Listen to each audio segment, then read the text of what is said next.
So especially those who are not able to join the session, they can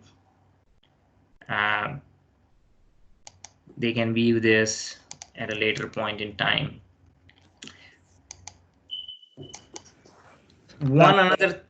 Yeah. Sorry, Prabhu, I think the chat is disabled. So if you can enable the chat, so everyone in the participants can feel free to message. Okay, let me see. So I'm able to see meeting chat. Let me see if there's a.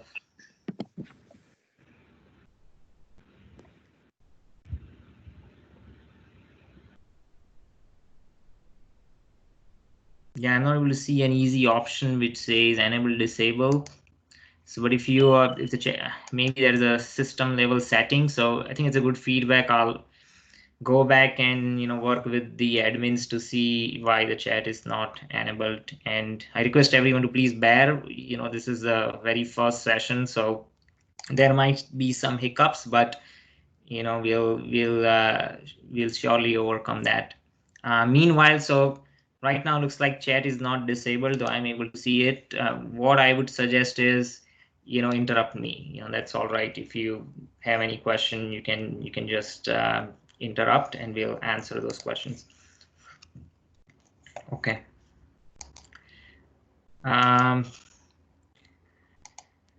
Yeah, so the other thing I wanted to say is that typically when we do these sessions, in an in-person setting, it's very easier for me to gauge if the audience is tuned in or tuned out, from their body language, eye contact, and I basically adjust my pace or even the level of explanation that I provide to make sure that the audience is engaged. In this online format, obviously, it's very difficult for me to really know, how you are, how much you are able to grasp, or if you are in sync with me or not. And considering that, I have few techniques that I have been using, especially with I take classes for middle and high school students also.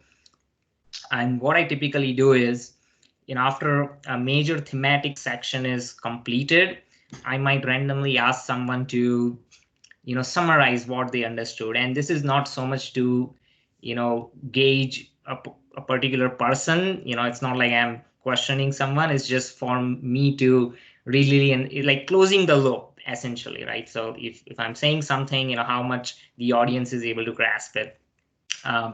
So it's that's the sole purpose. I might ask someone to summarize it. So be frank to share whatever you understood. You won't be judged for anything or anything like that. But that's the only way in this online format for me to keep the sessions interactive, also interesting, and for me to really understand if the message is coming across as intended or not. Another thing is,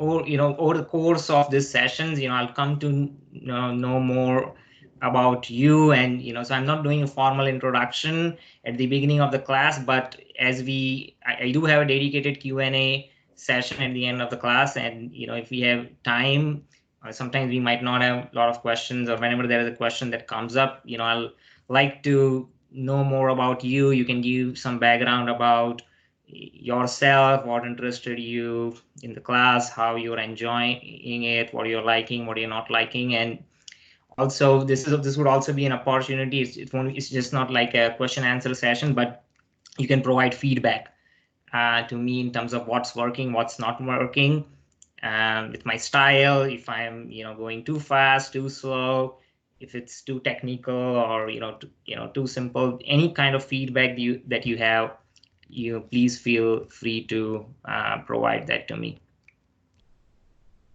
This would be in the dedicated Q&A sessions towards the end of class. Okay. One more note I wanted to say is that some of you might have attended a Discover Yourself kind of class at Vedic Cultural Center. Some of you are probably already studying Bhagavad Gita for quite some time, and you're familiar with it. And I do want to bring up that, especially those who have been studying Gita for some time, and even newcomers who are learning for the first time, there is an option, and it's an option where some students who really want to do like a thorough study where they want to, it's like a certification kind of course where you're given an option to, at the end of each chapter, if you want to appear for a test, you can appear, and it will sort of count towards your Bhakti Sastri certification. And having said that, I do want to make it clear that this is very optional. The whole purpose of this course is not to get a degree or a certification.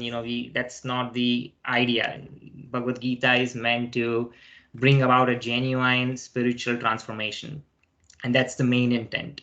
But some of you might be interested in becoming like a serious teacher or of Bhagavad Gita as well, or just want to have a more thorough, in-depth technical understanding. Then that option or path is also available, and there's no two separate sessions for it. I think we are going to cover the same amount of detail. It's just whether someone wants to take that test or not. So having said that, I think these are just some of the housekeeping items and that I wanted to bring up before we continue on. Does anyone have any questions at this point in time?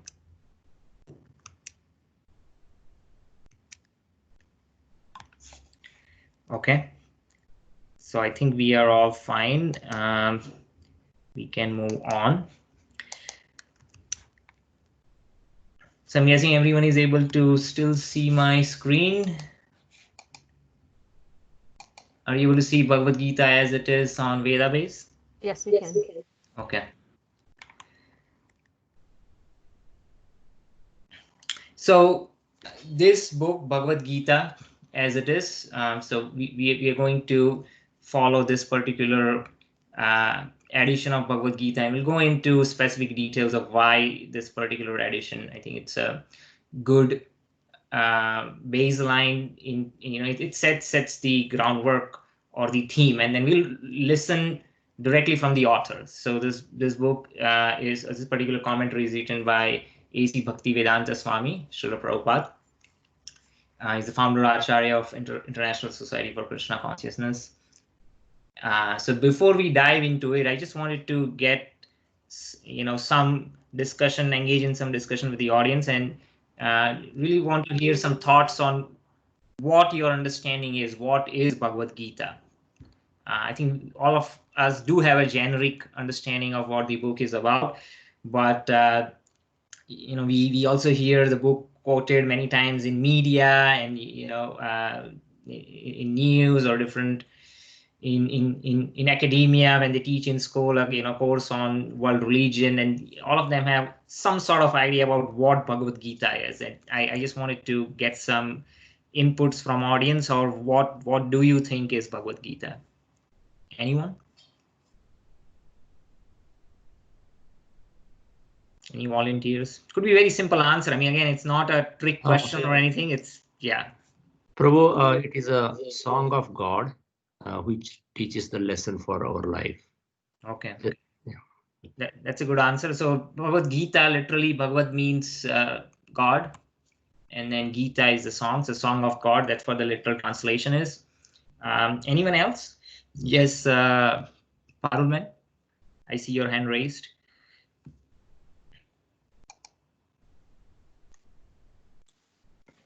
Can you hear me?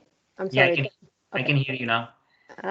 So I have read Bhagavad Gita multiple times, and I've always looked at it as a set of guidance to live one's life by.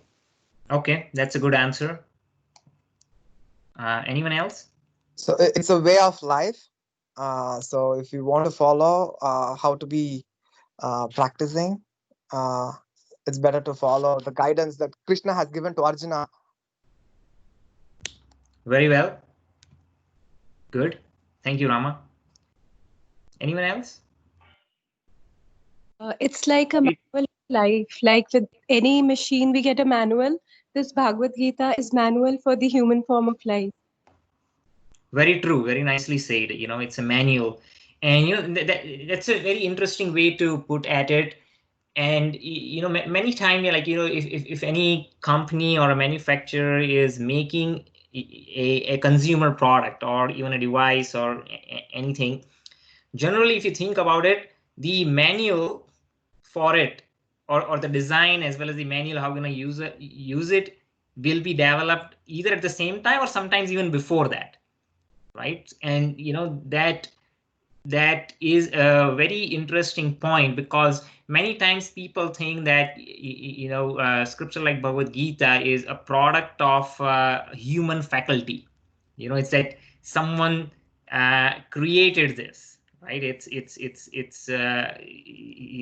created by a mortal. So it's not like that. It's Bhagavad Gita is the essence of all the Vedic literature.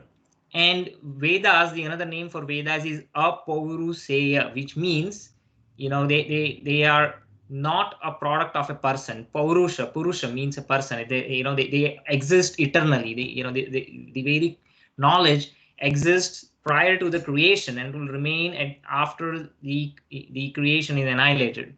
And so it's a manual. You know, it's the blueprint for not only just the creation or the existence, but how to navigate through it and, you know, how to get out of it. So, you know, so manual is a very good way to put that in. Thank you.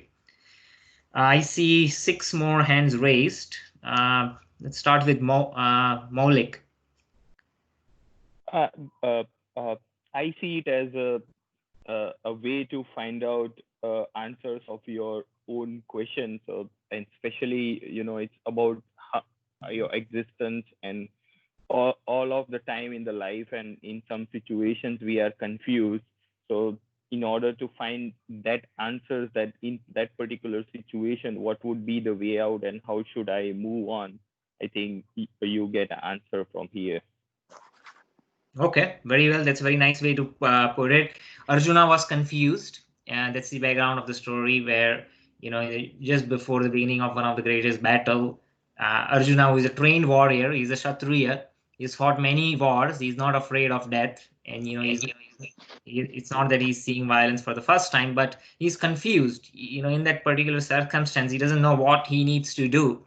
And so similarly, you know, we also have a lot of confusions in our life. We are not sure what to do, what not to do. And, you know, Bhagavad Gita is an excellent guide for us to navigate, a very complex life. So thank you very much, Maulik. I think these are some good answers. It pretty much covers, and all of you got it pretty much what Bhagavad Gita is about. Yeah, somebody else had a comment. Yeah, I want to know really the context, the timing of the Gita, why the Krishna choose that timing to explain it to Arjuna. Why not before or after? Like, you know, what is the timing and the context? Yeah, that's a good question. And, you know, as we study Bhagavad Gita, you know, we'll come across those particular sections where, you know, this particular instance arises, and we'll dive into this much deeper. But I can definitely answer your question right now. So generally, it is said that anytime, like, what's the, I'll give you a very mundane example. Just like, when does the demand for a particular product increase? I'll give you an example. We are all hunkered down, and we, because of social distancing and stay-at-home orders, we don't go out to shop a lot, right? Now, Instacart has been around for a while, right? I never knew about Instacart, but now the situation is such that, right, because of the pandemic, I cannot go out. I'm thinking, how can I place an order online? You know, how can the groceries be delivered to my home? And then I find out, okay, there is Instacart, right? So from a marketer's perspective, if if you think about this, what's the best time to reach out to your customers? When there is a real need, right? Otherwise, you might be getting spam messages in your email, and you don't want to, you don't even look at it, you ignore it. So again, this was a very mundane example, but even spiritually, when somebody is really ready, when somebody is really ripe to be open to listening to a message, then at that point, that person is willing to listen. So Arjuna and Krishna, they are almost of the same age. They were friends. It's described in Mahabharata. They used to, play with each other. Sometimes they would use the same bedstead to sleep, and they would fight with each other. And so Arjuna just considered Krishna as his friend. And in friendship kind of relationship is, very joking, and you take your friend sometime for granted, the same level. But Arjuna, when he was really in dilemma, and he was really confused, and that's when he approached Krishna, and he let off his guard of friendship, where he took a lower position, that hey, I do not know what to do, Krishna. You are my friend, but you're more than, from my perspective, you're a friend. But he knows that Krishna is not an ordinary person. But in due course of his friendly relationship, that the awe and reverence of his being the supreme God is forgotten, and so that question that never came up. So this was a very right opportunity. So one thing that we will understand as we go through Bhagavad Gita is how we should approach someone, and a spiritual master, in what mood, and in how we should inquire to understand that knowledge. It's only when a student genuinely is interested and inquires, that's when you can really provide that message. Otherwise, generally the audience is not interested in listening. In Gita, Krishna says there are 4 kind of people who are interested in spirituality. One is those who are distressed, another who are just curious. The third category is those who want some material gain, and then fourth, who understand that this world is miserable and temporary, and they want to get out of it. So these are the 4 categories of people who approach, and when they are really in that ripe condition to be open to any kind of instruction. So that's a short answer. Okay. So I think we will move on. I hope that answered your question. Did it? Yeah. Thank you. Okay. So having said that, the one comment that I wanted to make is also that as we will go through Bhagavad Gita, we will find different sections, right? So you have Karma Yoga, you have Jnana Yoga, Buddhi Yoga, Ashtanga Yoga. And if you think about Bhagavad Gita in this particular format, it is also a framework to analyze different kinds of spiritual practices. So in that sense, it is non-sectarian. So it really doesn't matter if somebody is Christian or Jew or Muslim, but any form of spiritual or religious practice. What's the whole idea? You want to connect to the God, and you would basically use your work. That's one way you would do it. Your knowledge to connect, your intelligence, and so it also provides a framework. Doesn't matter what somebody's faith is, but you can gauge a spiritual practice based on this particular framework. Is it just focused on on a bodily platform, like on a karma or work related platform? Is it more advanced, and is it also involves mental capabilities, intellect and mysticism? That's another thing. And Bhagavad Gita actually encompasses all of that. So it does talk about all those different methods, or yoga literally means connecting with the Supreme, and there are different ways of connecting it, and all of that is enveloped together in Bhagavad Gita. So having said that, let me dive into the book itself. So this particular book, Bhagavad Gita, as it is, the commentary, is written by A.C. Bhaktivedanta Swami Srila Prabhupada. And then he begins this book with a dedication. And I'll take some time to talk a little bit about this because it's very important. It really basically sets the mood in which we should approach Bhagavad Gita. So here, Srila Prabhupada, so is Bhaktivedanta Swami. He's also known as Srila Prabhupada lovingly. So many times when you hear this word, I'm referring to the author. He has dedicated this book to Srila Baldev Vidyabhushan. And he's making a comment that Baldev Vidyabhushan has written a very nice commentary on the Vedanta philosophy. And he titled his commentary as Govinda Bhashya. That's the name of the commentary. So one might wonder, like, what is the relevance, at least from the perspective of students of Bhagavad Gita. So what I would like to elaborate over here is that there are a lot of different editions of Bhagavad Gita, right? And if you, in India is generally known as the land of spirituality traditionally, even the Greeks and from Middle East and a lot of far-flung places, they used to come India. India was considered the land of spirituality. Even the lot of Western astronomy and astrology and a lot of other sciences, people used to travel to India, learn and then take it back to their countries.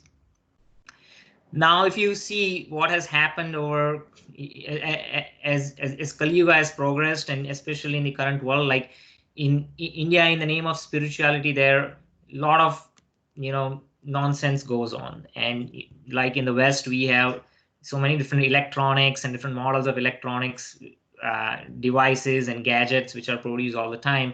In India, we have a lot of Babajis or Godmen or popping up all the time, and they take the advantage of simple-minded people who are carried away by them and exploit them. And one reason for that is, unlike in historical context where people really had a framework, they really knew how to find out what is genuine and what is not genuine, that is lost.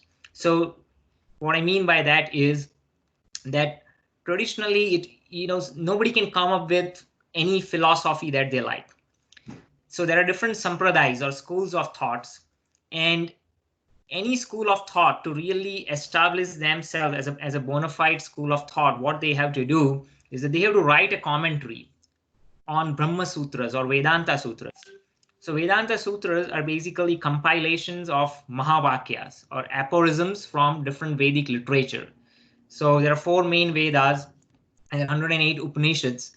So the Vedic literature is vast, but what Vedanta Sutra is compiled by Vyasadeva. It provides the essence of all the Vedic literature in a set of Mahavakyas or aphorisms, which talk about the reality of the absolute truth.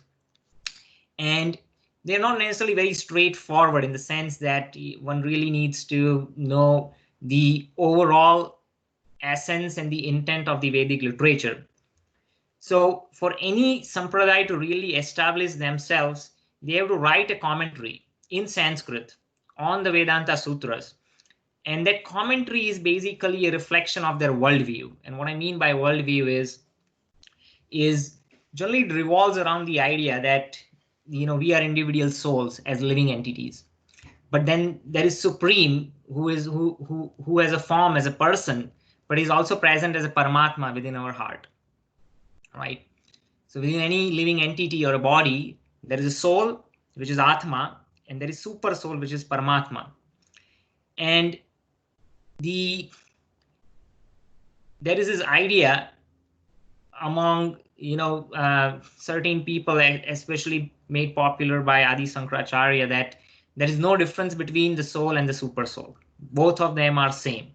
Like once a soul gets liberated, it merges into voidness, or it becomes one with the Supreme. But that idea, which was propounded by Adi Sankaracharya, there is a history why he did it. But after Adi Sankaracharya, there are a lot of Vaishnava Sampradayas. So beginning with Ramanujacharya, Then we have Madhvacharya, Nimbarkacharya. These are all Vaishnavas. And Vaishnavas, they do not accept this theory that, you know, that on achieving perfection or achieving liberation, one becomes one with God, like it really merges into him or becomes equal to him. Vaishnavas, they always want to serve Vishnu or Krishna, and even in a liberated state, the understanding is that the soul always maintains its individual identity. It never becomes one in or loses one's identity to merge into either nothingness or the supreme. And this philosophy, this particular worldview, you know, is present in across all the 4 major Vaishnava sampradayas. To give some background, I think it's worthwhile to cover the historical context. The historical context of this is that when Kali Yuga began 5,000 years ago, the religion had significantly, or dharma had significantly declined. And in the name of performing homam, the Brahmanas, who actually had lost their potency to to perform Vedic sacrifices in a very bona fide, authentic way, what they did was that they got engaged in animal slaughter just to satisfy their tongue. So earlier there used to be Asvamed Yagya, Gomed Yagya, and when an animal is slaughtered, generally what they would do is typically a dead, old cow or old horse is slaughtered, and they would offer it as an oblation within the fire. But by their power of their mantras, they would bring that dead animal back to life.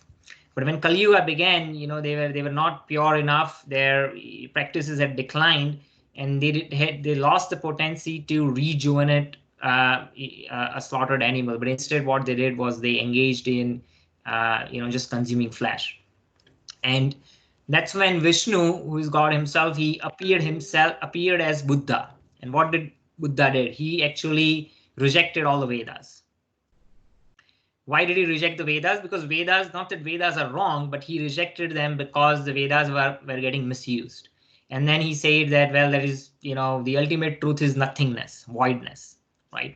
So he's God himself, but he is, propagating atheism because, sometimes that was the need of the hour, right? He had to take the drastic step so that the Vedic literatures are not misused.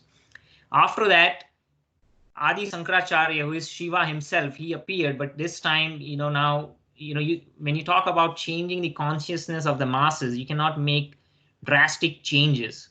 It has to be a step increase. But so his whole idea was that, hey, Buddha rejected the Vedas, but the faith in the Vedic literature has to be reestablished. So he, using his grammatical skills, he used the Vedas to preach atheism, because people are already have the idea that absolute truth is nothingness, voidness. So if he presents a drastically different idea, people won't be ready to accept it.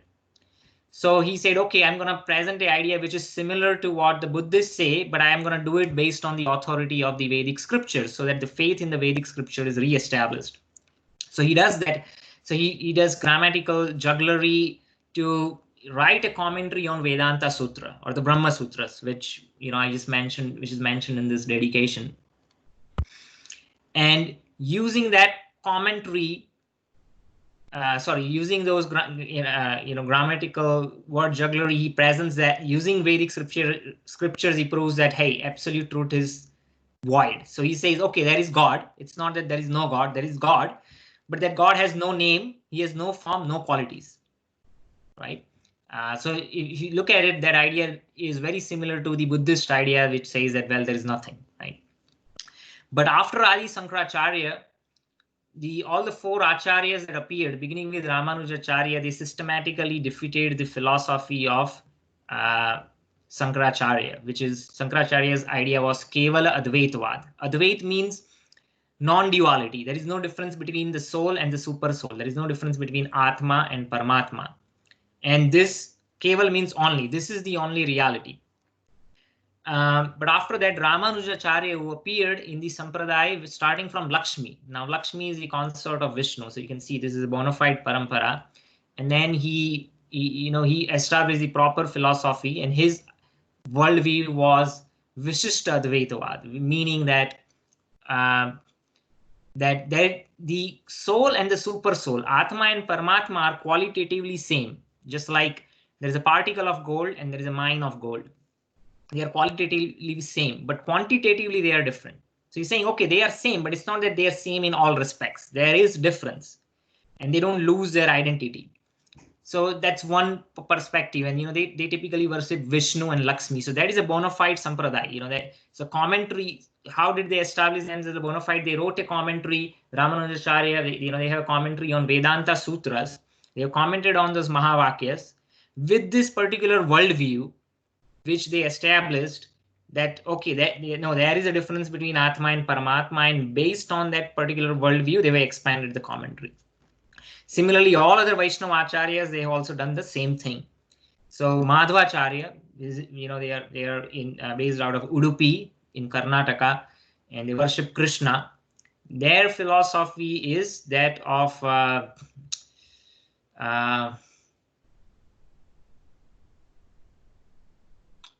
Madhvacharya is Dvaitvad is, I'm forgetting. Dvaitvad. Yeah, Madhvacharya is Dvait. So they also accept that Atma and Paramatma, they are distinct, but their exaggeration is more on the fact that there is a difference, not so much on similarity, but on difference. That a living entity is always subservient to the Almighty Lord. And with that perspective, they have their own commentary. So this Madhava Sampradaya comes from Brahma himself, right? So Brahma is the first living being. They can trace their Sampradaya all the way up to Brahma. So that is another bona fide Sampradaya. Then there is third Sampradaya in which Nimbarkacharya appeared. So this Sampradaya stems from the four Kumaras. The four Kumaras were children of Brahma. Brahma had actually asked them to increase the progeny of this universe. So just creation had just happened, and he said, well, the universe is empty. We need more living beings so they can different species of life, so that all the living beings, they can fulfill their desires. But they were interested in spiritual realization, and so what they did was that they did not want to take up family life. And so Brahma said, okay, if you don't want to take up family life, then you will always remain small children, basically. So they're Kumaras, they're less than 5 years old.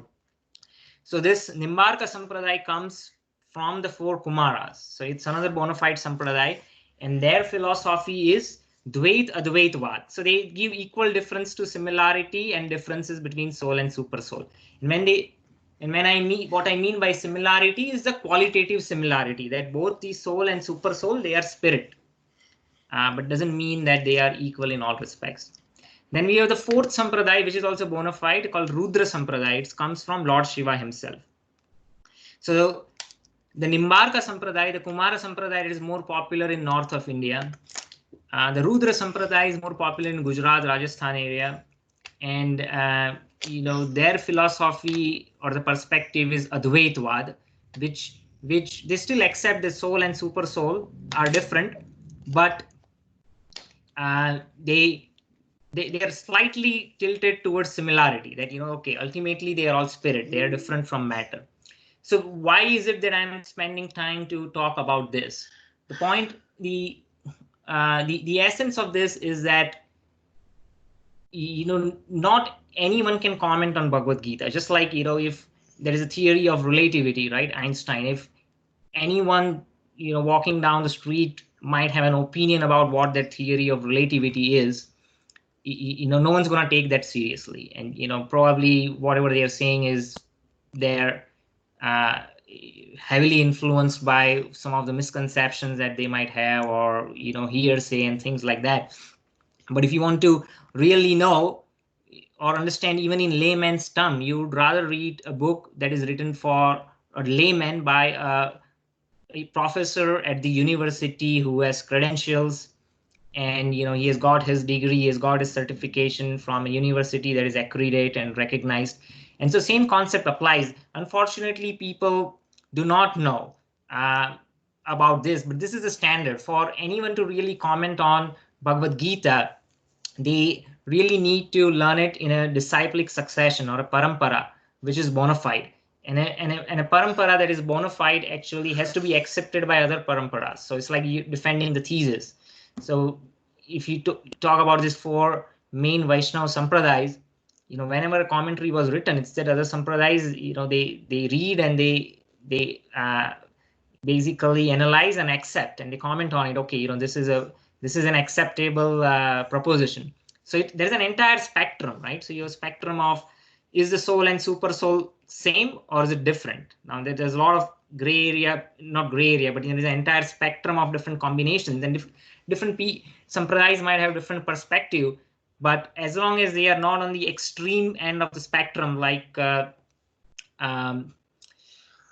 Sankaracharya, when he said that, well, they are equal in all respects, that's the only position that is not accepted by Vaishnavas, and they are philosophically defeated. But all other possibilities, they are accepted, and with that worldview in mind, one can comment on Vedic literature. So I just wanted to give you that background. And so there is another sub branch of the Brahma Sampradaya, which is called the Brahma Madhava Gaudiya Sampradaya. So the author of this particular edition, A.C. Bhaktivedanta Swami Srila Prabhupada, he comes in that particular sampradaya, and the worldview that they present is Achintya Bheda Bhed. That means there is the ultimate truth. When you talk about the individual living entity and the supreme God, there is simultaneous oneness and difference, achintya, and its meaning that it's inconceivable. Now we don't have to go into technical details of it. The course is not as technical, but I just wanted to give you that background so that we understand that where is this particular edition coming from, right? And then Srila Prabhupada, as a bona fide representative of the Sampradaya, he is offering his homage and he's dedicating his own commentary to Baldev Vidyabhushan, who actually commented on Vedanta Sutra with the Gaudiya, the theology or the worldview in mind. So I took some time to explain this, but I think this was very important before we move on. Anyone has any questions or comments before we proceed?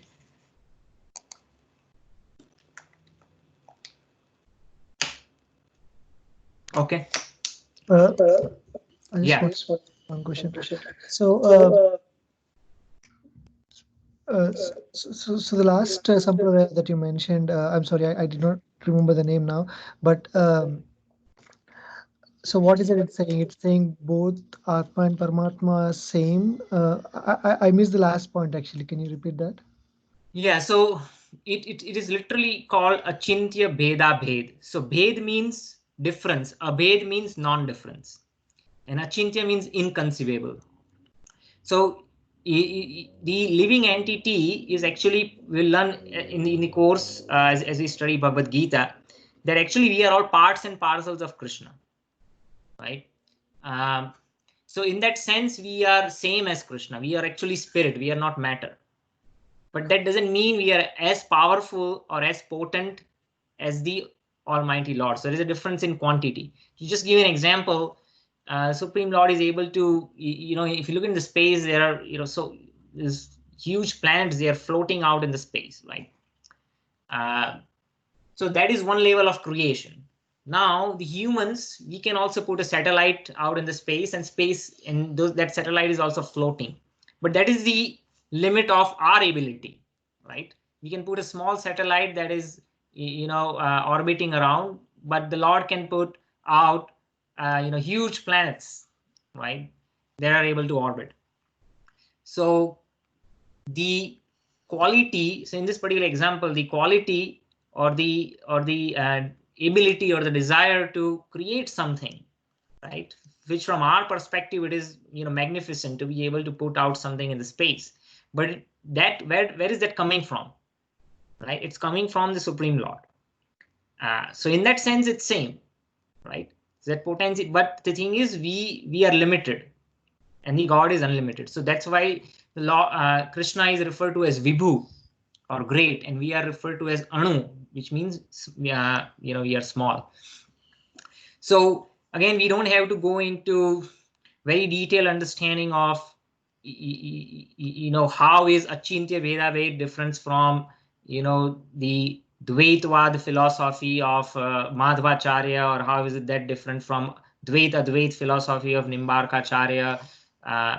So there are subtle differences, and it's very technical.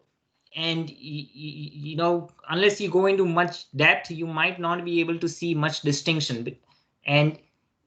But the point of all of this is that they're all Vaishnava Sampradayas. There might be subtle differences in terms of their understanding, but all of them accept. What do they unanimously accept? That the soul never loses its identity, even in its liberated state. It's not that once the soul is free from karma, it just loses its identity or merges into voidness or some white light that is coming out. No, we have our own personal spiritual identity, and that identity retains always, even in our liberated state. And that is the conclusion of all the Vaishnava Sampradayas. So that's the main takeaway, and that is a required qualification to be able to comment on Bhagavad Gita. That's the main takeaway that we can have. Does that answer your question? Yeah, thank you. Okay. So we'll go into the preface, and the first two sessions we'll spend going through preface and introduction, and then we'll actually go into the actual verses. And you might ask why we need to do that. What I would like to say is that any author, if you really, before you start reading the book, when you read the preface, it really gives you an insights into the author's mind. Why is he writing the book? What is its motivation? What is his perspective? What's the worldview? And that really sets the mood in which we can approach the book, right? Because a lot of time, even if you're reading any sort of technical book or a fiction, it will tell you who this book is intended for, why is he writing, what's the motivation. That's why I would like to spend some time going through the preface by the author itself. So initially, I'm not going to read through each and every line. I'm just going to paraphrase and convey the gist of what the message is. So here's Srila Prabhupada. He begins by saying is that in 60s, when he had actually published Bhagavad Gita, the publication was through one of the established publishers, and he was not very happy with it. Because if you think about it, at the time there was no Kindle or Amazon self-publishing, right? You had to go through an established publisher, and the publishers many times would dictate the terms and the content, or what actually gets printed and published. So Srila Prabhupada had written a extended commentary on and explanations on each and every verse, but what the publisher insisted was that, hey, I just want a translation. That's the only thing I'm going to publish.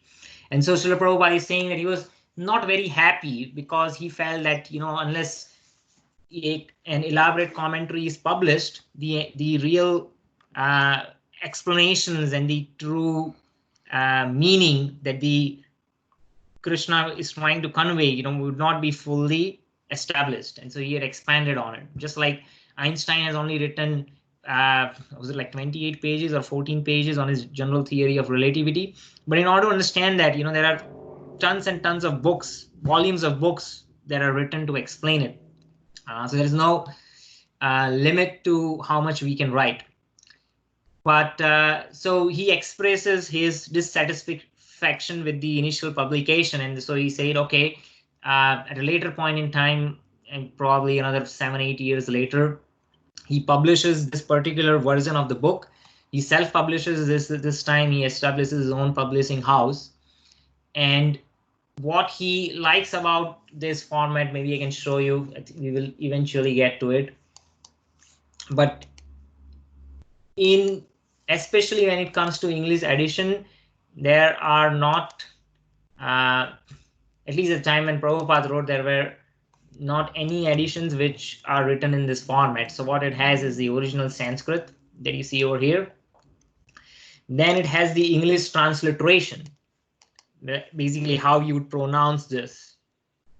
Somebody who does not know how to read Devanagari, right? So you can just pronounce the exact pronunciation using the English transliteration. Then you have the synonyms, the word by word synonyms, what each of the Sanskrit word means. Then there is a translation of that Sanskrit verse, and followed by the commentary, which is the purport, the explanation, what is the importance, or what is the significance, what is the meaning of that particular translation. So provide some more context in that regard. So when the initial edition was published, it did not have, all this was stripped out, only translation. So he was not very happy, and so finally published this edition.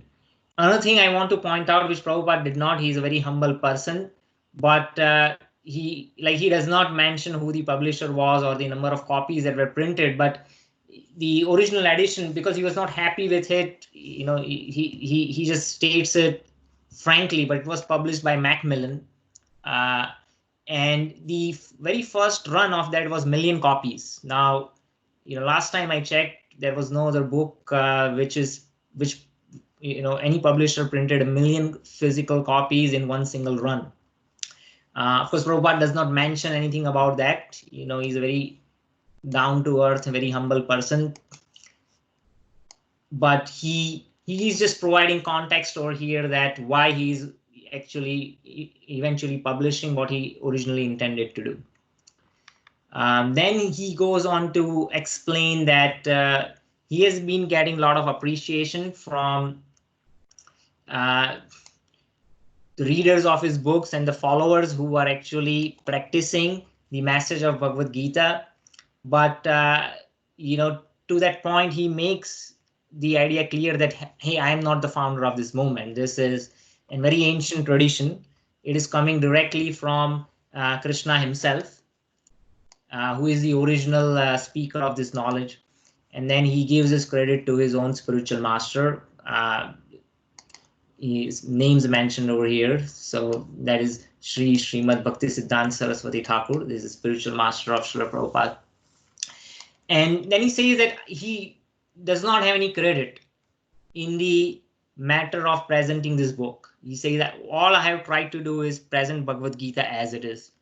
And so that's what the title of the book is. Somebody might question, why is it titled as it is? Just like if you go to a grocery store and buy some mango, you would not say, hey, this is mango as it is. I mean, mango is mango, right? What do you mean, mango as it is? What do you mean Bhagavad Gita as it is? So he provides some context that in the past, there are actually many editions of Bhagavad Gita, especially in English, where the author is using the name and fame of Krishna, but actually the author is trying to present his own agenda, right? And in order to serve that purpose, the original message of Krishna is subdued, is suppressed, or even misrepresented. And these are not the bona fide commentary from genuine sampradayas, as we talked about. And many of these commentators are either scholars, they are politicians, they are philosophers, or many times even swamis, and they have their own agenda. So he gives an example that, for instance, Krishna says in Bhagavad Gita, Man mana bhava mad bhakto mad yaji mam namaskuru, which means that you should worship me, become my devotee. They're saying to Arjuna, you can pay your obeisances to me. So he's saying that. And the commentators, many commentators, what they comment is that when Krishna is saying that, Krishna is not saying to worship the person Krishna. What he's saying that, you should worship the absolute truth, the supreme, the Brahman, which is inside the body of Krishna, and not the person Krishna. So that is their interpretation. And somebody might question that, well, how do you know that is the interpretation or that's the real thing? But in any regular conversation, right? If I'm talking with my friend, when somebody tells me something, how do we interpret it? We take the direct meaning, right? Only when there is a confusion, things are not clear, then there is a question of interpretation. Otherwise, there is no question of interpretation, right? You basically accept the direct meaning of whatever the phrase is. So in science, there is a concept of Occam's razor. Has anyone heard about Occam's razor? Anyone? It's also used in philosophy, Occam's razor. Maulik, I see your hand raised. You had a question, or are you trying to answer this question, or no? Okay. No. Okay. So Occam's razor, you can look it up on Wikipedia, but it basically, there's a technical definition to it. What it says is that when if there are multiple solutions to any given problem, then we should take the solution which has the fewest assumptions. That is generally the best solutions, or it is many times paraphrased as the simplest solution is most likely the right one. So even in science and philosophy, that you see is that they tend to take the very simple explanation as opposed to a complicated explanation, or something which is directly revealed through direct meaning instead of trying to interpret it. So same thing, when Krishna is standing in front of Arjuna and he's saying to Arjuna, man mana bhava mad bhakto, right?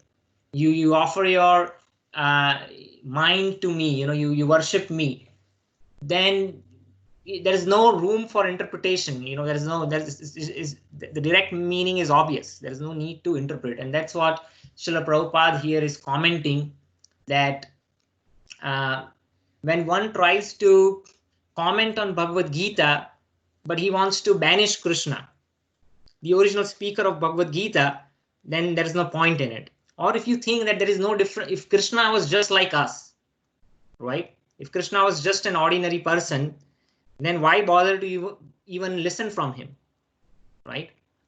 So it is explained over here that Krishna is absolute. There is no difference between Krishna's name, his form, his qualities and pastimes. So what does it mean?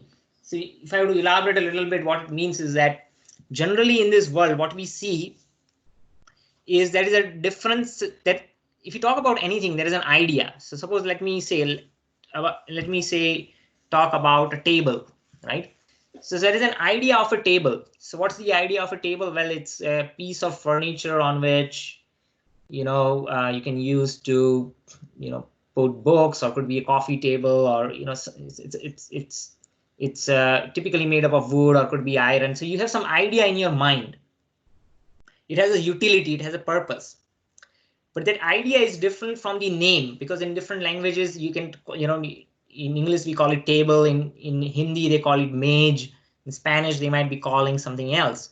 So the idea is there, but the name, there is a name for that idea, and that could differ in different languages. And then there is the actual table, right, which is an instance of that idea, or further expansion of that name. So if you see the sequence, there is a gradual progression from subtle to gross, because idea is very subtle. Like somebody who invented a car or an automobile, that person maybe had that idea in their mind, right? So it's very subtle. But then he thought, okay, let me call it automobile. So he gave a name, right? And then he can convey, once that definition of name is common across a lot of people, then you can use that name to convey the idea. But the name can only be perceived by one sense, that is the sense of hearing. I can hear it through my ears, right? Now the idea, I cannot even, it's more subtle, I cannot even hear it. I cannot know what is going in your mind, right? So in that sense, the name is more grosser than the idea. And finally the object, an object can be perceived by all five senses, right? So if you're talking about table, but let's say the same example, some food, rasagulla. So the idea of rasagulla, there is a name rasagulla, And then you can, not only the actual Rasagulla, you not only just talk about it, but you can feel it, you can taste it, you can smell it, you can see it. It's perceived by all 5 senses. But the object is different from the name and is different from the idea. So that is true for anything material. Material meaning it has a beginning, it has an end. Now, in case of Krishna, he is absolute. He is completely spiritual. And so there is no question of, Krishna, the person Krishna being different from his body, being different from his mind. It's just one single,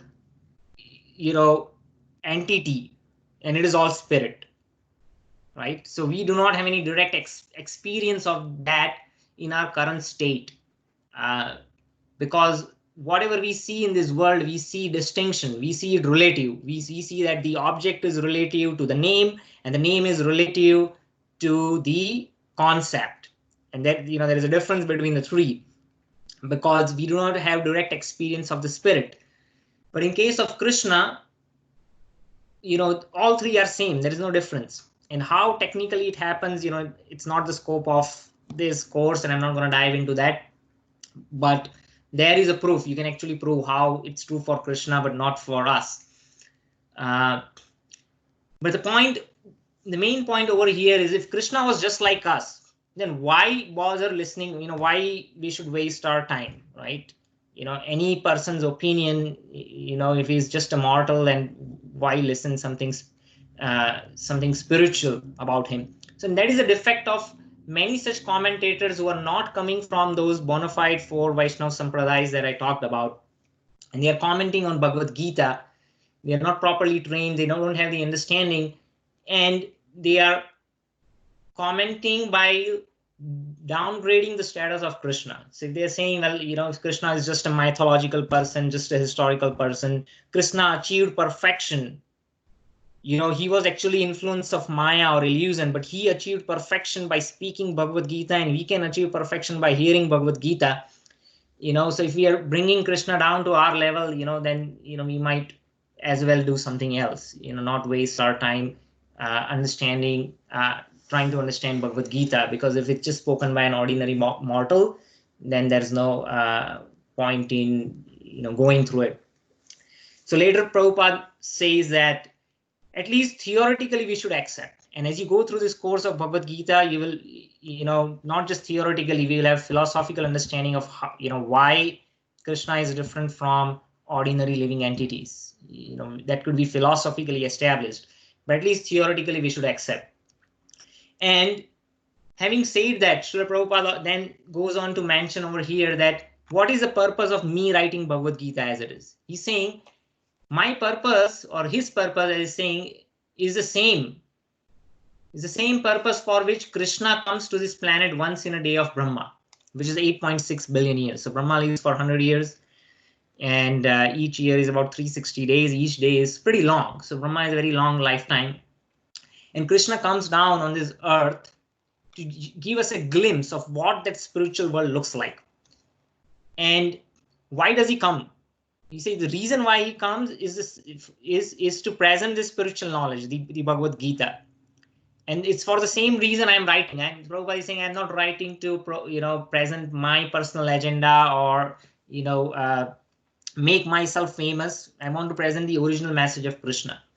And he further goes on to say that the purpose for which Bhagavad Gita was spoken can be found in Bhagavad Gita itself. We don't have to go outside and speculate why was Bhagavad Gita written. So in the beginning of 4th chapter, Krishna says that he says to Arjuna that actually I'm telling this knowledge to you right now, but millions of years ago, hundreds of millions of years ago, I had already spoken this knowledge to the sun god, Surya Dev. And the due course of time, that knowledge was lost, and I'm re-establishing that, that parampara. So, and then he quotes the very famous verses. A lot of people who are from Indian origin know this verse, probably made popular by the Mahabharata series in the 80s, I believe, or was it 90s? That B.R. Chopra, he made it quite famous. But in the title of that Mahabharata series, these 2 verses come up, which is, anyone knows what this verse is I'm talking about? Anyone? Sambhavami. Yeah, so it ends in that. How does it begin? Yada yada yuddharmasya natir bhavatu bharat apyuktanam adharmasya sambhavami yuge yuge. Tadatmanam cha srujamyaham paritrane sadhunam vinasaya cha diskritam dharma sansthapanarthaya sambhavami yuge yuge. Okay, So thank you. No, that's good. You've been good attempt. Yeah. So Krishna, what he's saying is that, you know, whenever and wherever there is a decline in religion and an increase in irreligiosity, I come again and again. For what? For two reasons. Paritranaye sadhunam, those who are sadhu, those are good people, I come to deliver them. Vinasaya cha duskritam, those who are miscreants, I come to annihilate them. Right? So, you know, and then how does he do that? He delivers his devotees, but then one way to deliver the miscreants is, you know, a lot of miscreants are miscreants because of ignorance, and you can remove ignorance by presenting knowledge. Right? So, Srila Prabhupada, when he's writing this commentary, he's saying, I don't have any other purpose. So, you know, we are not going to go and physically harm people. I mean, Krishna is the Supreme Personality of Godhead, so, you know, he killed a lot of demoniac kings. But Krishna also presented Bhagavad Gita, and so to liberate or elevate the masses, and that's the same purpose for which Srila Prabhupada is saying, I have written this particular commentary on Bhagavad Gita.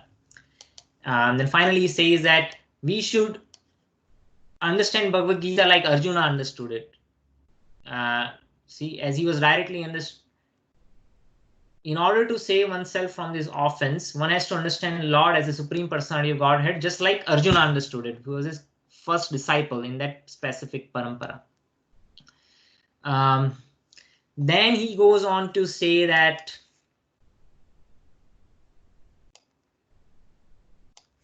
everyone should know, this is an important point over here, everyone should know how God or Krishna is great. And everyone should know the factual position of the living entities. So what is the position of living entities, right? So I say living entities, souls, we are Anu, and Krishna is Vibhu, right? And we maintain that distinction either in our bonded stage, which is right now, but even in our liberated state, we maintain their original identity. We don't merge into some wideness. So unless that is fundamentally clear, even if we read the entire Bhagavad Gita, we'll miss the point. So it's very important to get that perspective in right. And then later in the introduction, I think we will understand what are the 5 different ways in which a living entity associates with Krishna. Finally, in the last paragraph of the preface, Srila Prabhupada is mentioning that living entity is happily a part and parcel of the Lord, and his natural function is to render service to the Lord, even in the liberated stage. So even in the liberated stage, what is it like? So Krishna gives a glimpse of that when he comes to this earth. So when he appeared to Vrindavan, he especially, of course, he was in Vrindavan, then Mathura, then Dwarka. But especially the life of a village cowherd boy in Vrindavan is the actual spiritual life in the spiritual world, where the idea that Krishna is God is overlooked, because residents of Vrindavan, they don't look upon Krishna as God. And that is what Krishna is seeking for. Generally, people, have this idea that God is always worshipped in awe and reverence, which is one way of worshipping him, but he is not so much interested in that. Just like to give an example, if you say president of the country, right? So let's say president of the United States. Even before he became the president, he was a family man, right? So, he has a family, he has a wife, he has children, and his family members, they don't look upon him as the president. Right? For him, he is either a father, a husband. For his parents, he's a son. And for them, that matters more than the fact that he is a president.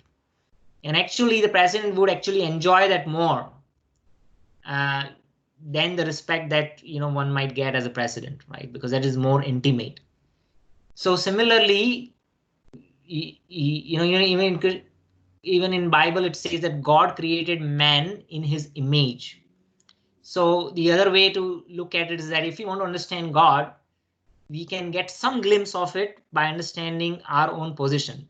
But but we are our condition, our mental condition is a little bit perverted. It's not pure. But whatever we have is actually a perverted reflection of the something pure that is coming from the Supreme God himself. So just like that example of president, the Almighty Supreme Lord is not interested in being worshipped as the all-powerful God, right? He actually would rather prefer that his devotees forget that he is the Supreme Personality of Godhead, and that they engage with him in one of the five primary relationships. So one is just acknowledging that Krishna, he is the Supreme God, but that is at a very basic level. But beyond that is so the first rasa which I talked about, where you just acknowledge the existence of the Supreme, that is santaras, or a neutral kind of relationship. The next is dasyaras, meaning servitorship, where one is actively engaging in the service of the Lord. So you can think of Hanuman and Rama. You can think of Pradyumna, who is the son of Krishna, but he was always, though despite of being a son, his mood of service, his mood was always that of service. He's always very obedient and want to serve his father like a menial servant. And Krishna was like, why are you, you're my son, you should be more intimate. But that was a mood of Pradyumna. Then his friend like Arjuna or the Sakhas in Vrindavan, they did not take Krishna seriously. They did not think he is the Supreme Personality of God. They would jump on his back, they would accuse him, or they would steal his lunch. And in this way, they really engaged with Krishna in a very personal and intimate way, where they overlooked, or they don't even know that he is the Almighty God himself.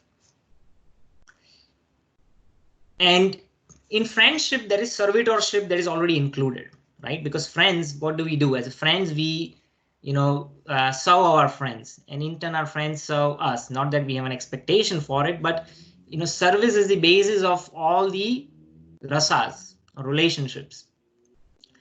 And beyond friendship is parental affection, where generally the idea is that in most of the traditions or religions of the world, God is considered as a supreme father.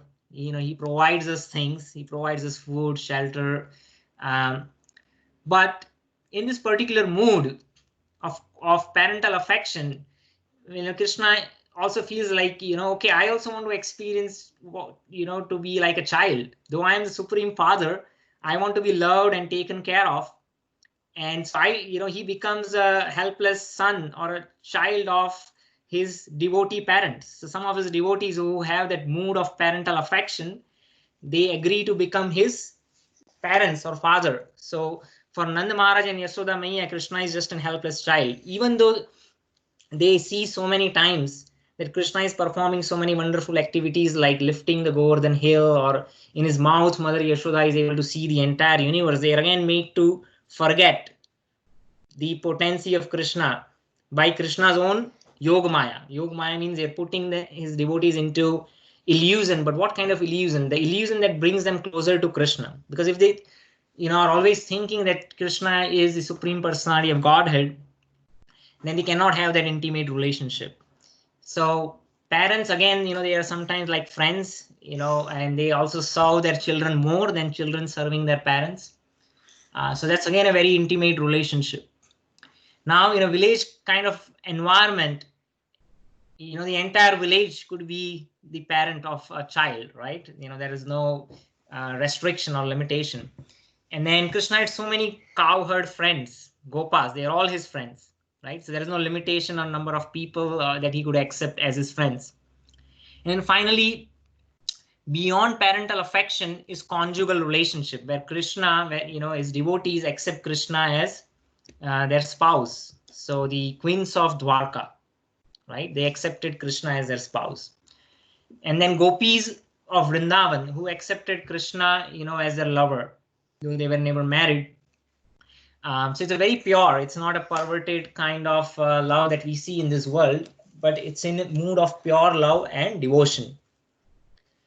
So why I'm stating these 5 examples? So again, to drive the point that in the liberated state, we don't lose our existence. In our liberated state, we actually establish these 5 primary relationships that which we are trying to seek in our current state in this world, and we are disappointed because we're trying to seek a perfect relationship with imperfect people. All of us are imperfect. We have our own limitations, and we can never be fully satisfied.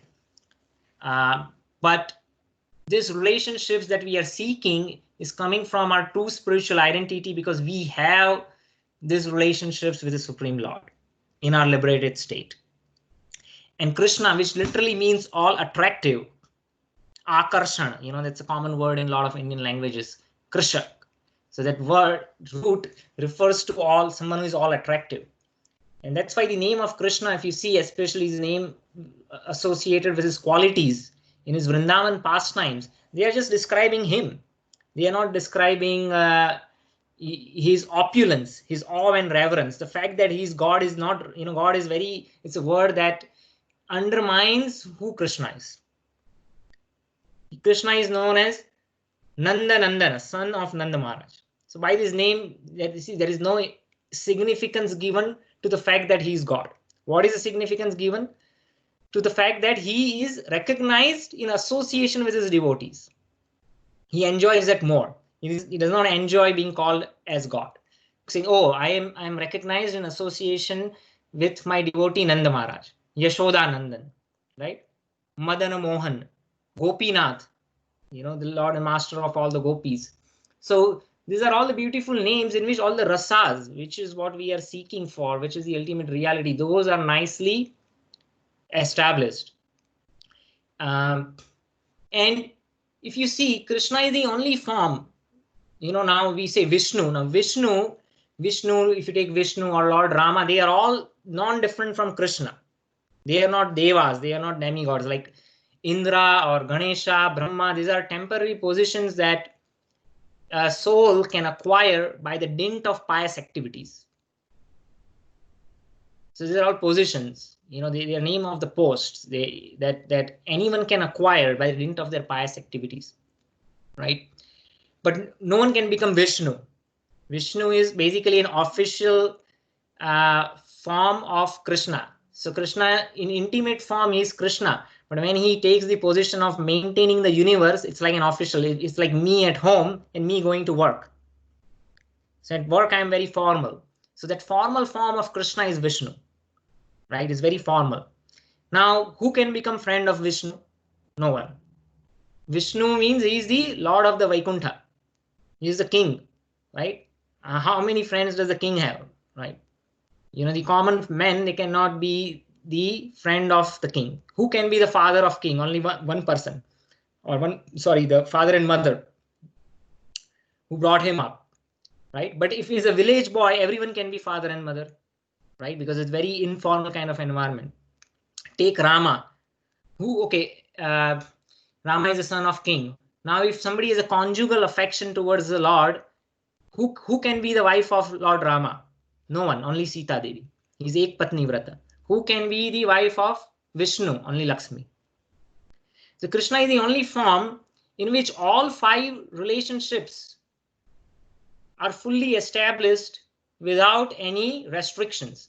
Krishna accepted 16,108 wives. But how did he do it? He expanded himself into 16,108 forms.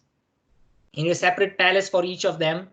And then he adjusted his, form to match with the characteristics of his wife. If one of his wives was little tall, then he would assume a taller form, or stout, or like he would, but he is still the same Krishna, and basic features are still the same. But the point being is that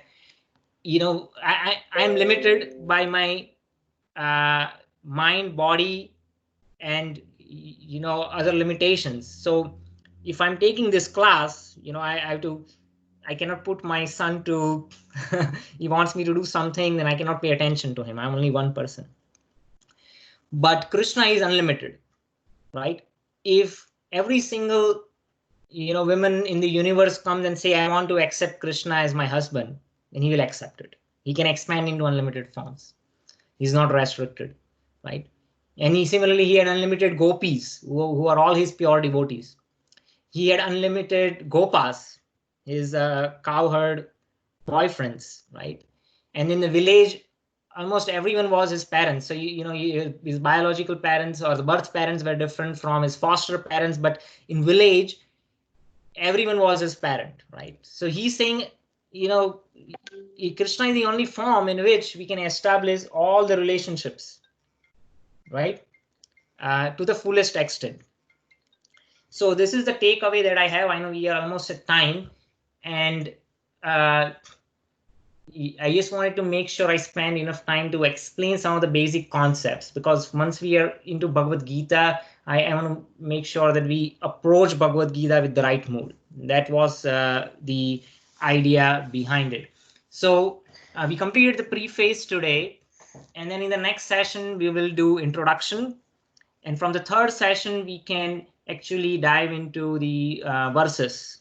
We'll go through all the verses in a very systematic fashion, and then we will cover 3 or 4 verses, or sometimes 5 or 8, depends. So they will be all thematically divided.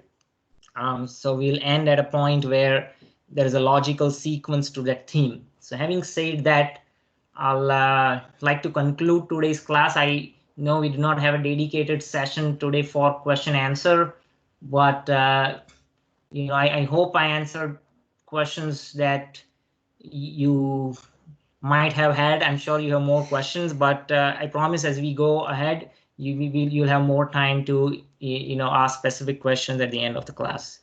Having said that, I want to open the floor up for any questions, comments that anyone would like to share.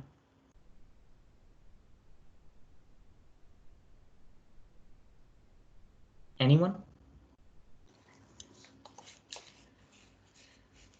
Okay. I don't see any hands raised either. Thank you for your time. Thank you very much. I see. I appreciate your time. I believe 24, 25 people had joined. All of you are still here. So, thank you. And if you have anything, please any questions or comments, feel free to reach out to me or WhatsApp or any other form. And then, I look forward to interacting with you next Saturday. Thank you. Thank you, Jamin. Bye. Thank you. Yeah. Thank you so There was a much. comment. It was wonderful to hear you. You explained everything so nicely and elaborately.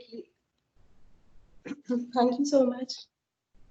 Thank you. You're welcome. All glories to Srila Prabhupada. Thank you. Thank you. Bye-bye. Yeah, thank you. I tried many times to read the preface, and I always 100 times I tried it, but I couldn't understand much in detail the way you have explained. Thanks a lot, Jamin. Bye. Yeah, you're welcome. No worries. That's what these sessions are meant for. I can, I'll do my best to, share what my understanding is, having read Srila Prabhupada books and having heard from other Vaishnavas. Thank you very much. Hare Krishna. Yeah, thank you, Prabhuji. Thank you for the class. Hare Krishna. Hare Krishna. Thank you. Hare Krishna. Hare Krishna. Hare Krishna.